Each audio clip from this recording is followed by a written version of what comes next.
the young Wick, Pat Johnson, Jean Porter and George Porter set up a workshop, and it was every Friday evening down at what was then called King's Manor School in the gymnasium.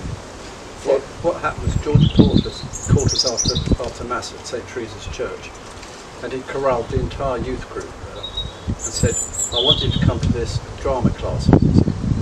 So we all went down there, and it turned out that you had to have a certain number. If you had 12 people, West Sussex County Council would pay for the classes. So we were all sort of shipped off down to the school for that. That was great. Except me, because I was too young to be in this theatre group. It was a total awakening for any of us, where the only kind of outings we'd had was to church in the past. And so we did just all lie down on the floor and do these right relaxation things where you were completely relaxed, and then from that come into a bit of improvisation. And the improvisation, as I remember it, was always a good idea, but if you let us improvise enough, somebody always ended up killing somebody. It was very sort of dark, and that's the kind of thing I've always remembered afterwards. If you let young ones get away with inventing things, they invent things, but they end up being sort of tragic. They don't end. You're meant to think of the trees, you see, and the flowers and the birds, and stretch out. Jean would say, you see, and we would all be thinking positive thoughts, and then it was the time for the improvisation, and I would say, well, I'm going to improvise a tree, and you can all improvise birds.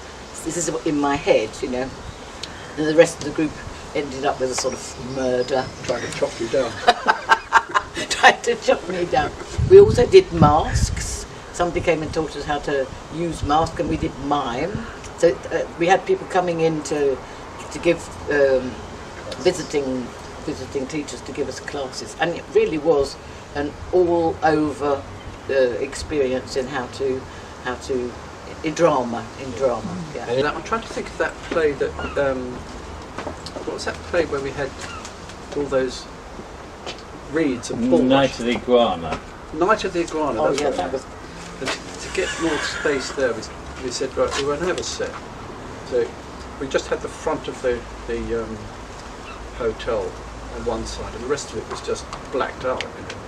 And everybody backstage had to either be dressed in black or avoid being around that part of the theatre backstage.